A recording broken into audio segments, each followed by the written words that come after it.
My name is Andrew Colvett. Honored to be with you as always. Charlie Kirk is deployed right now with Vice President J.D. Vance. I'm sure he's going to have all kinds of updates for us tomorrow. I will just say I've seen some of the pictures, and it's pretty fun.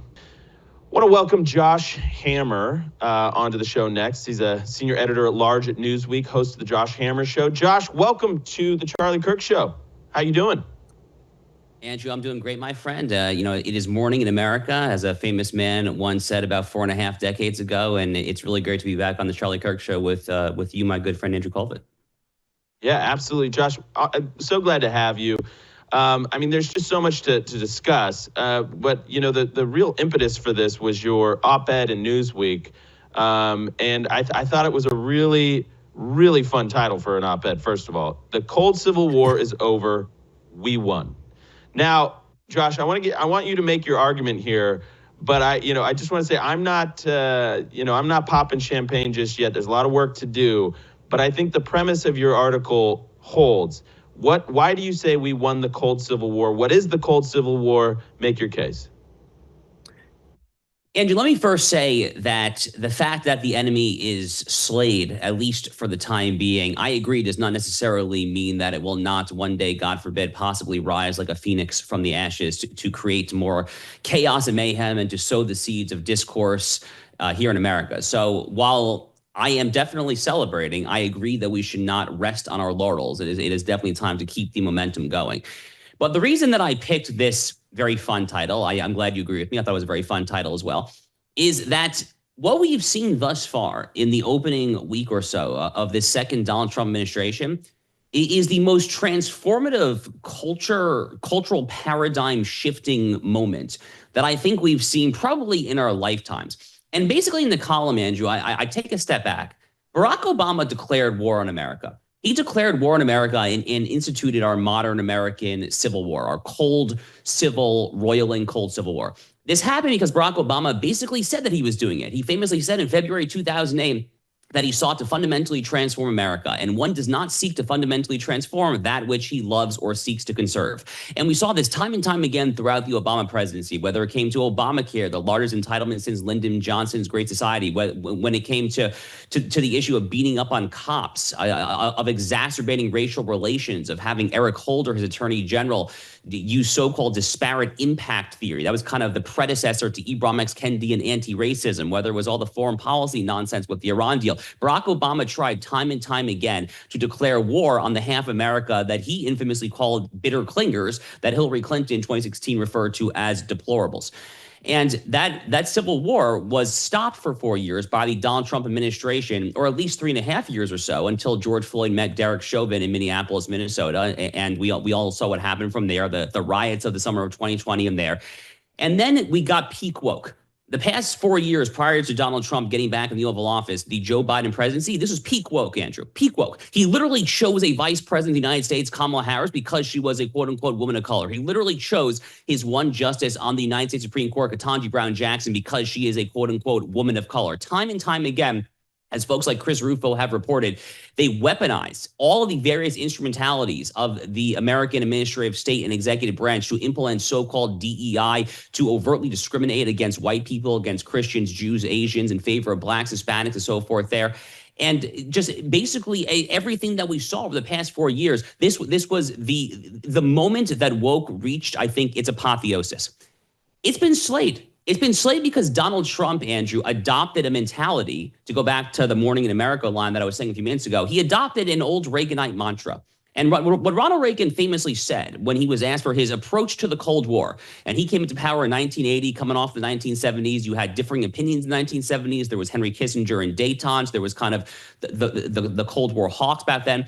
Ronald Reagan famously said that his approach to the Cold War, we win and they lose. People said that he was crazy, that he was a cowboy, he was a warmonger, but that mentality, Andrew, helped win the Cold War. I think Donald Trump has taken that exact same mentality to his second term in office. And I'm not entirely sure what the exact moment was. that galvanized him to adopt this Reaganite mantra? I suspect it was probably around the time that Joe Biden, Merrick Garland, and so-called special counsel Jack Smith started to incarcerate him, to prosecute him, try to throw him in jail, bankrupt him, ruin him of all his possessions, basically deprive him of his liberty and his livelihood. Maybe it was around the time that Thomas Matthew Crooks in Butler, Pennsylvania came within millimeters of assassinating him before a global television audience. But at some point, Donald Trump had kind of his Clarence Thomas 1991 Anita Hill moment where he looked at all this radicalization around him and said, you know what? This is enough. I am over this. And you know what? To quote Barack Obama, get me my freaking pen, get me my freaking phone, because this crap ain't going to fly anymore come day one. And that was what we saw last week, Andrew. We saw all these executive orders. I mean, the DEI executive order alone, just focusing on that one executive order, and there's been so many amazing ones, it's hard to know even where to start. There's been the gender ideology, birthright citizenship. It's amazing stuff coming out of this White House.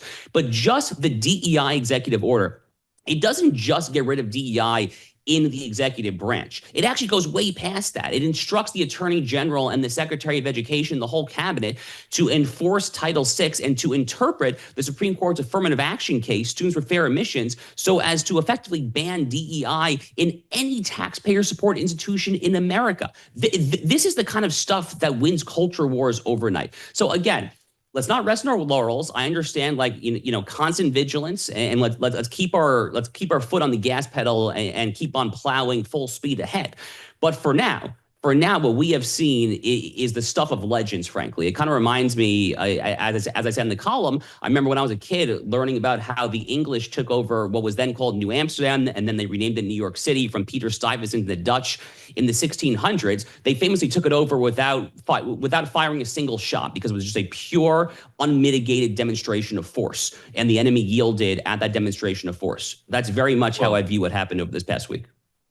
I think that was extraordinarily well said, Josh. And I want to believe that all of this is going to happen without a single shot. I mean, there's a lot of reason to believe that we have now become the dominant force in culture, and not just politically, which obviously we control the three branches of the government, but culturally, philosophically, ideologically. You can feel the momentum behind more of a traditional Americana, this triumphant Americana, this manifest destiny, whether it be Greenland or Panama or Canada, or just retaking the border. Pete Hegseth saying, yeah, we're going to get operational control of our southern border. You've got ICE raids.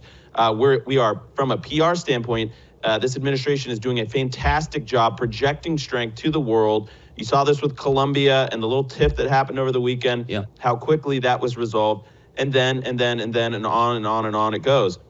And what I find particularly instructive and encouraging, Josh, is the polling.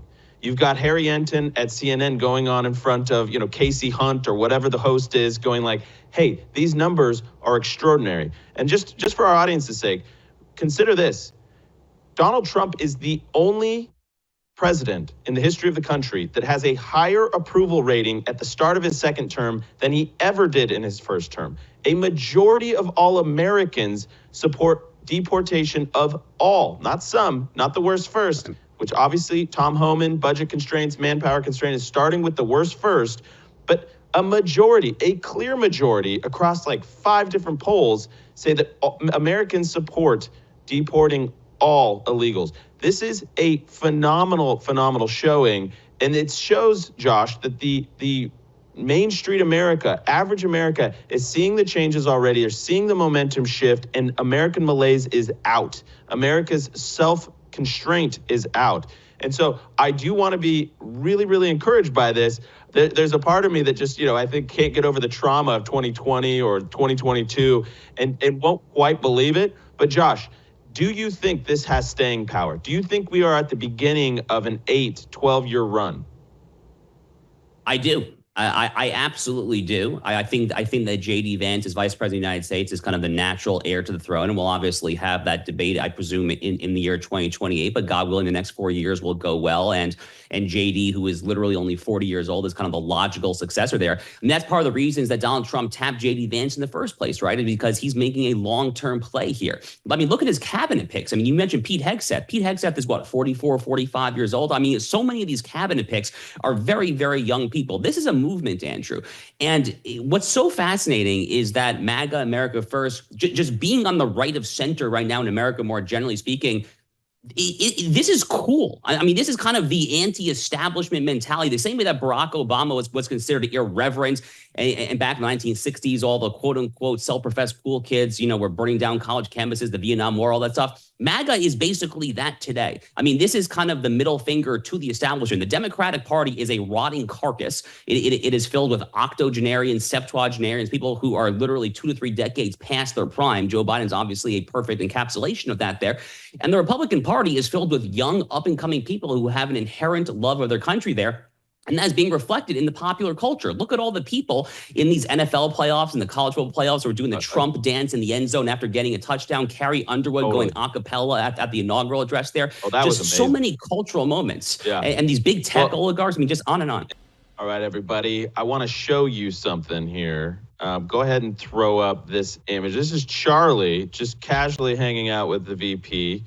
Go ahead and throw that up. I think it's, yep, there's Charlie. This is breaking news. Charlie's just sitting next to J.D. Vance there on Air Force Two, just casually plotting the future blizzard of other executive orders and actions that will take this country back.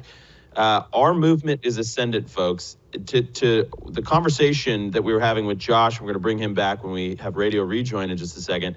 There is so much positive momentum happening right now, and it is impossible to separate the movement that Trump has sparked, the ascendancy of it, without also including this entirely new generation of young guns like Charlie Kirk, like James Blair, like Sergio Gore, like J.D. Vance, Stephen Miller. There's almost too many to name. Taylor Budowich. There's so many within this administration that are staffing it from top to bottom. Obviously, Charlie's not staffing it, but he's within the larger movement on this show and this audience. The amount of transformational change that is possible with this new, young, vibrant core of leadership that is assuming control, both from a media standpoint and an actual power standpoint, the reins of actual power, it's impossible to fully comprehend or appreciate at this juncture. History will write about these days. History will write about these leaders, and they will transform America back to the founders' intent, not to create some corrupt, muddled Frankenstein that the founders wouldn't even recognize, but they will restore the Americanism, the dynamism of our people in the truest sense of the word. And these are extraordinary days that we live in. These are extraordinary times. And it is a new dawn. Josh, I want to throw this image up. This is from the New York Magazine. It's kind of personal for me, actually. Throw up 94, image 94. The Cruel Kids Table is the way the headline reads. This is a cover piece for New York Magazine by Brock Collier, who is a trans journalist from the New York Magazine. I know this because Brock also applied for press credentials at the Turning Point ball, our inaugural Eve ball, and was there on the red carpet. There's pictures of our ball in this story.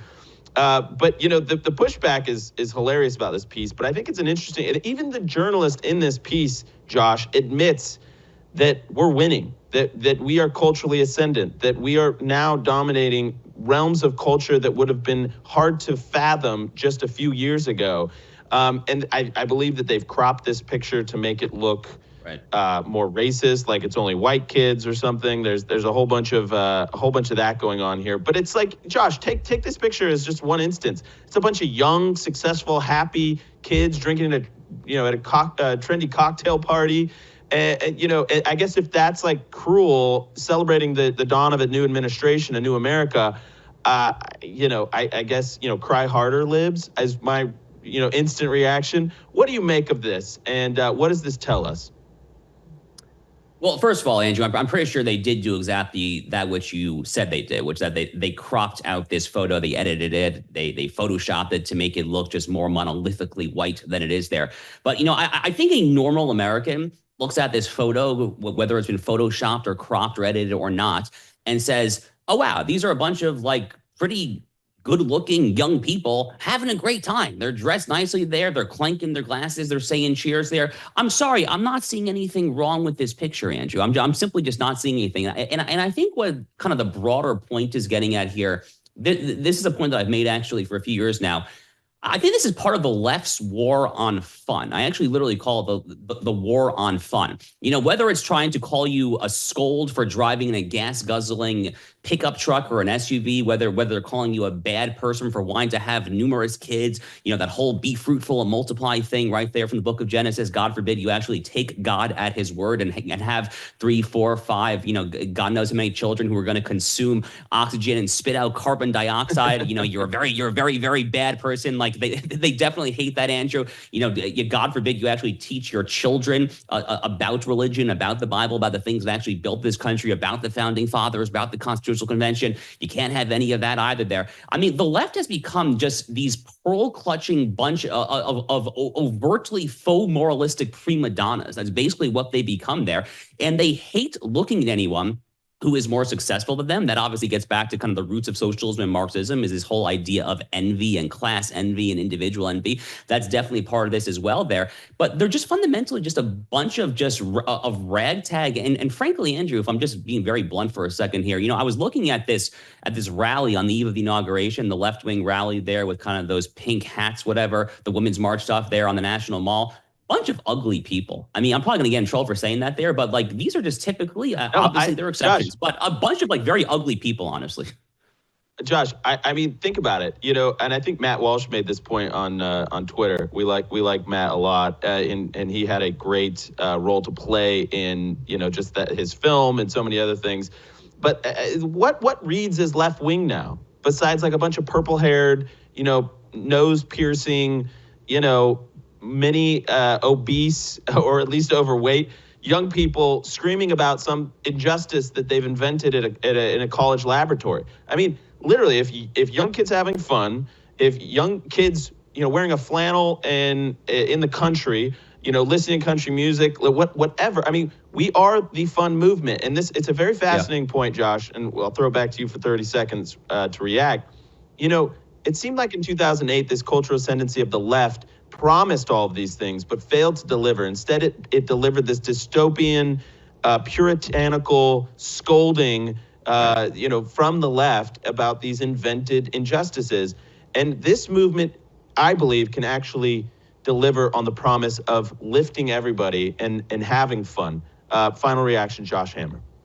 Well, you're totally right to take it back to 2008. I mean, that's where I started my cold Civil War is over op-ed too, because it does go back to Barack Obama and his 2008 campaign. Andrew, if the left is going to have any chance of recovering, and thank God it's not my problem, I'm a man of the right, obviously.